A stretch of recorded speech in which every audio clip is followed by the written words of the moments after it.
into Main Street Sports Today, presented by Mid-Tennessee Bone and Joint. Chris Yao alongside Mo Patton as we continue this Reaction Monday here. Got a lot to get to and continue to get to here on this Monday edition of Main Street Sports Today, and looking forward to it as we have our only guest of the day, which is exciting. But we have with us now from 24/7 Sports, Ryan Callahan. Ryan, what's going on, man? Hey guys, not a whole lot. How's it going? Oh, you know, we're just here so we don't get fined. Yeah, aren't we all? Man, what a weekend it was in Knoxville. You guys had a lot of stuff heading into it and getting prepared for this weekend. And I saw your tweet about the number of high-ranking recruits that were in Knoxville for this game. And boy, it couldn't have gone any better for Tennessee, could it? Yeah, no kidding. I was just discussing that with some people earlier that this game, I mean, it's one thing to win a game like that and knock off a team you haven't beaten in 16 years. You know, win a top 10 matchup like that that puts you in the top 5 nationally. But to do it in dramatic fashion in a way that sets off a celebration and a post-game scene like that, that's the kind of experience that'll stick with a lot of those recruits who were in attendance for a long, long time. Some of these guys get to see great games almost every week if they're juniors or seniors in high school. You'd be amazed how many visits some of these guys can take. And yet, you know, even with all the great games they see, they might not see one quite like that because that was pretty special. So that is the kind of thing where you want all those guys in attendance. You want to showcase that atmosphere either way if you're Tennessee, but to be able to have it end that way, that dramatically, and be that kind of a charged up environment from start to finish and after, they couldn't have asked for anything more. And I think they're going to get a lot of mileage out of this. We'll see how much in the short term, but definitely in the long term, especially with some of the really elite players they had in future classes on campus, in addition to some class of 2023 targets. To expand on that, Ryan, I thought I saw a tweet yesterday about a receiver out of South Carolina who committed to UT. Mm-hmm. Did I see that correctly? Is that accurate? Yes, Mazio Bennett, a 4-star class of 2024 prospect. Now, interestingly enough, he was not at the game Saturday. That was one that was sort of scheduled.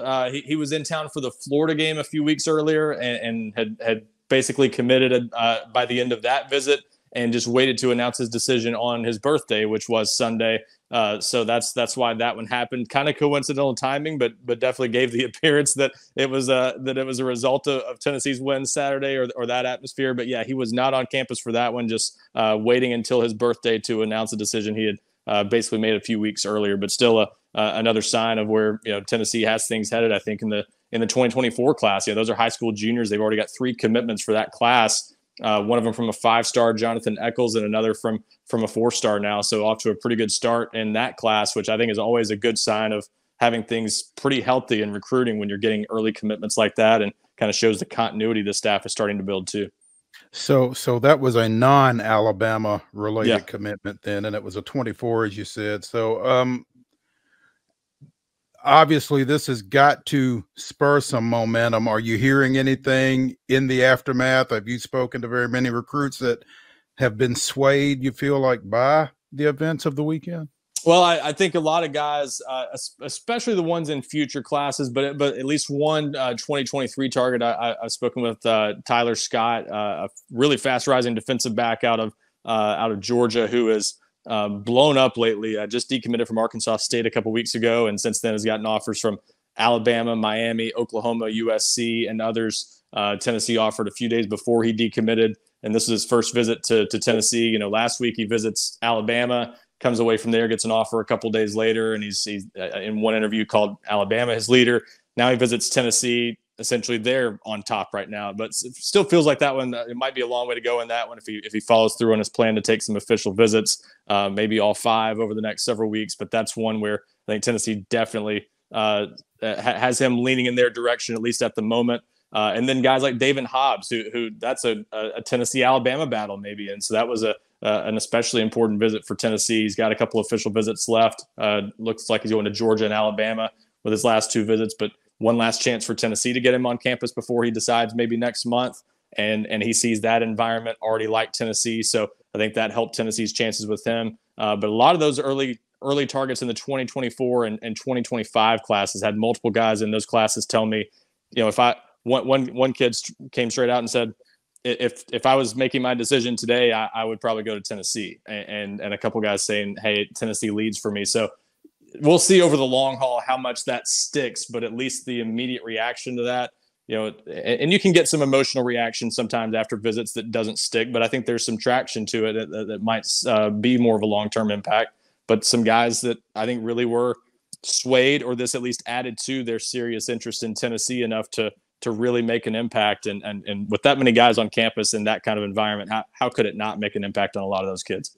Well, as you mentioned, Tyler Scott in particular, if UT's looking for commitments from anybody, I'm sure it's in the defensive secondary.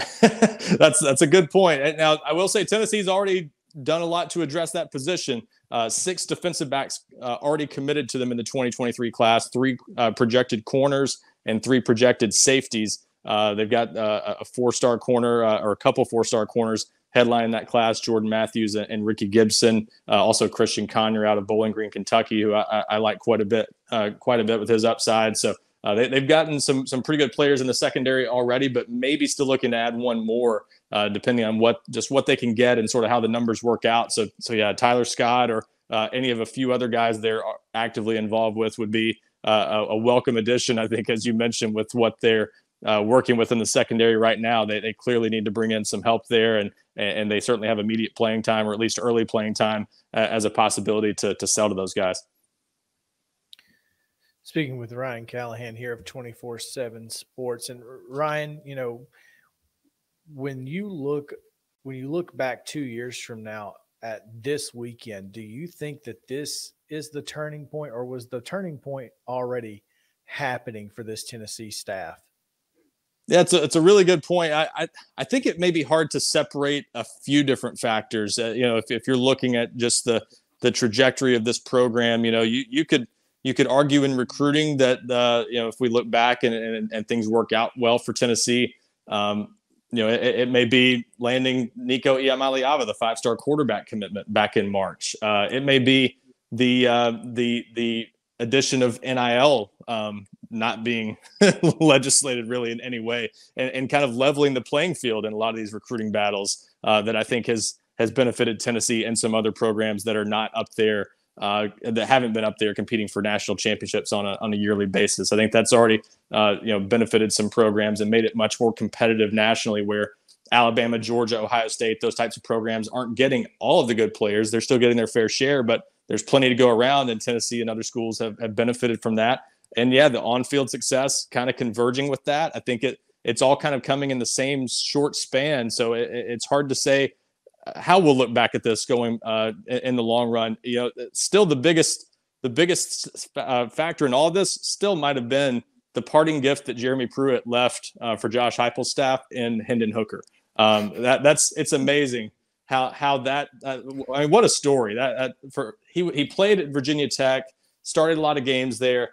But, it's this late addition that even when Tennessee got him, people weren't really sure he'd be the starter, and he doesn't earn the starting job. They bring in Joe Milton after him, and he opens last year as the starter. And now we're talking about him as a Heisman, top contender for the Heisman, if not one of the 2 or 3 front runners for it. So amazing but when you look at Tennessee, this roster to me is not really top to bottom ready to contend on a national level. I think Hendon Hooker and this offensive system have kind of combined to speed up this process, and Hooker's playing at such a high level that it's elevating the rest of the team. And that may be the biggest factor of all that's kind of sped up this rebuild for Tennessee. It's funny that you mentioned that, Ryan, because Chris and I had talked about that parting gift that Jeremy Pruitt left earlier in the show, and also that Pruitt was pretty much the impetus for Jeremy Banks making the move from offense to defense, and he's really become a factor, obviously, on the defensive side of the ball for Tennessee. Well, he definitely has, and he's kind of the gift that gives and that sometimes takes away a little bit from Tennessee. he's that firecracker in the middle that makes things happen one way or another. But I thought he had one of his better games Saturday. Depends on how much you believe in things like the Pro Football Focus grades, but he never seems to grade out extremely high, which kind of maybe points to some of his weaknesses of just not always being in the perfect spot or not playing things exactly the way he's supposed to, but he just makes things happen. And he got to blitz and kind of pin his ears back and go after Bryce Young a few times Saturday, and really was disruptive in that game and made some plays. So I think to your point, he definitely had one of his more noteworthy performances and has been more restrained, I think, this year, has not had the 15-yard penalties and things like that have hurt Tennessee at times this year. He seems to have taken a step in that regard and played with some maturity and I think has been a pretty steady presence there for Tennessee in the middle of that defense, along with obviously an improved Aaron Beasley and Juwan Mitchell. That's a much improved linebacker group, I think, from a year ago when we were talking about that being Tennessee's biggest liability, maybe on defense. Now everybody's kind of looking at the secondary and saying, hey, those linebackers, they're not too bad now. Okay. Listen, if we can just make one position group better each year, eventually it would be pretty darn good. So there you go. We've got the D lines shored up. Looks like the linebackers are good to go. Now it's just the DB's turn. And like you said, they got plenty of guys coming in to make some way in that. So I'm looking forward to it. I think this Tennessee program is certainly trending in the right direction. And after Saturday's win against Alabama, it certainly seems that it will continue trending in that direction for the foreseeable future. Ryan Callahan here of 24/7 Sports. And Ryan, were you at the game Saturday?